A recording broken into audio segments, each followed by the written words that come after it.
Assalamualaikum warahmatullahi wabarakatuh. Selamat datang di web kedua kita dengan mata kuliah basis data. Perkenalkan, saya Fatimah Fahorian, Eskom MPI, selaku tutor mata kuliah basis data. Pada aktivitas ke-6 ini, kita akan ngebahas tentang redundansi dan denormalisasi, di mana redundansi adalah situasi di mana informasi yang sama disimpan lebih dari satu tempat dalam sistem database atau penyimpanan data. Kemudian penyebab redundansi itu banyak penyebabnya, antara lain yang pertama itu adalah struktur database tidak efisien, di mana jika database tidak dirancang dengan mempertimbangkan pengurangan duplikasi data, maka redundansi akan terjadi. Misalnya, ada database memiliki tabel terpisah dengan informasi yang sama untuk entitas yang berbeda. Kemudian, penyebab kedua yaitu kurangnya integrasi sistem, di mana dalam organisasi tersebut dalam organisasi yang punya banyak sistem terpisah seperti CRM atau ERP dan sistem akuntansi data yang sama seringkali harus diinput di setiap sistem, padahal seharusnya mereka harus terintegrasi. Kemudian proses backup data, di mana redundansi data bisa terjadi ketika proses backup tidak dikelola dengan tepat, seperti menyimpan banyak salinan data yang sama tanpa menghapus versi yang lebih lama atau tidak relevan. Kemudian penyebab yang keempat redundansi yaitu human error atau pengulangan entry, di mana kesalahan dalam memasukkan data atau pengulangan entry data oleh user juga dapat menyebabkan redundansi. Ini sering terjadi ketika tidak ada pemeriksaan duplikasi pada saat entry data. Kemudian penyebab yang kelima itu adalah pengembangan sistem yang tidak terkoordinasi, artinya saat departemen atau tim dalam organisasi mengembangkan atau membeli sistem informasi secara terpisah tanpa koordinasi dengan tim yang sebelumnya. Kemudian yang keenam itu adalah perubahan dalam struktur organisasi atau proses bisnis. Contoh dari redundansi itu contohnya itu sistem CRM atau penjualan terpisah, di mana sebuah perusahaan memiliki sistem customer relationship management atau CRM dan sistem penjualan terpisah, di mana kedua sistem ini menyimpan informasi kontak pelanggan. Ketika pelanggan mengubah informasi kontak di satu sistem, perubahan tersebut tidak secara otomatis terupdate di sistem yang lain, sehingga mengakibatkan redundansi atau ketidaksesuaian data. Contoh yang kedua itu adalah e-commerce dan sistem logistik. Sebuah platform e-commerce dan sistem logistik menyimpan informasi alamat pengiriman pelanggan. Jika pelanggan mengubah alamatnya, maka platform e-commerce tetapi perubahan ini tidak disinkronkan dengan sistem logistik. Jadi, ketika ada perubahan data pelanggan atau alamat pelanggan di e-commerce, itu tidak akan tersinkron dengan sistem logistik. Kemudian cara mengatasi redundansi, yang pertama normalisasi database, kedua integrasi sistem, yang ketiga master data management, keempat deduplikasi data, yang kelima audit dan data cleaning secara berkala, bisa 3 bulan atau 6 bulan. Kemudian terakhir itu pengguna atau data warehouse.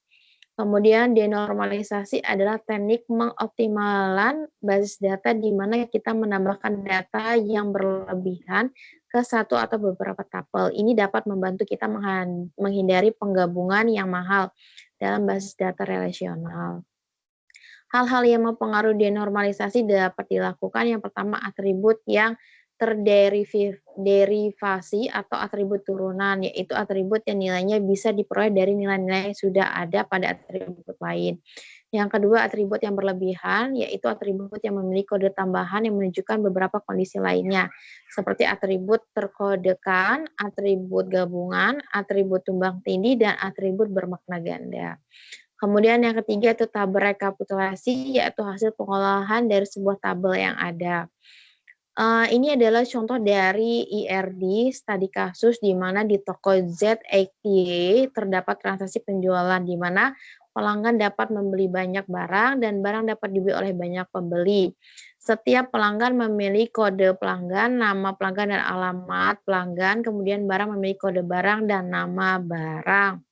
Oke, di sini ada yang simbolnya persegi itu adalah entitas. Entitas itu bisa berupa orang, tempat, atau barang.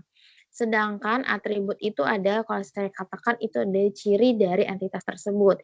Dalam menentukan atribut itu kita harus hati-hati di mana kita harus menentukan primary key-nya. Dia tidak boleh sama dengan yang lain. Contohnya, entitasnya apa saja di soal studi kasus di atas itu contohnya entitasnya itu adalah pelanggan dan barang. Kemudian yang menghubungkan antara pelanggan dan barang itu ada namanya relasi. Relasi tersebut berisi dengan kata kerja. Yang menghubungkan antara pelanggan dan barang itu adalah membeli. Jadi pelanggan boleh membeli banyak barang dan banyak barang boleh dibeli oleh banyak pelanggan.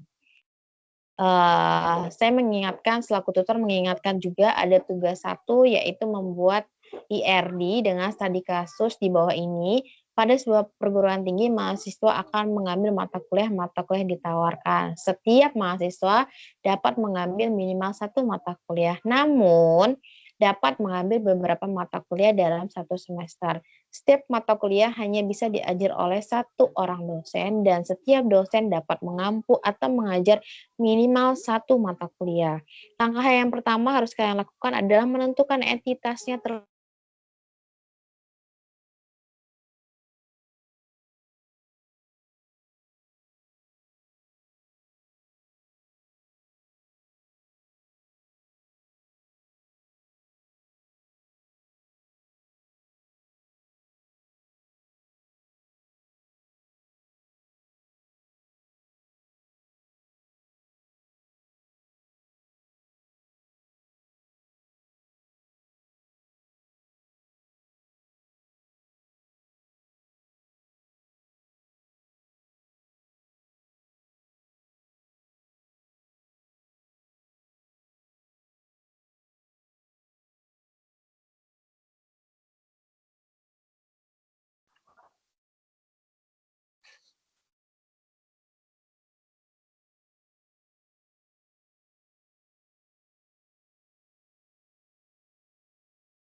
Oke, ketika kalian sudah menentukan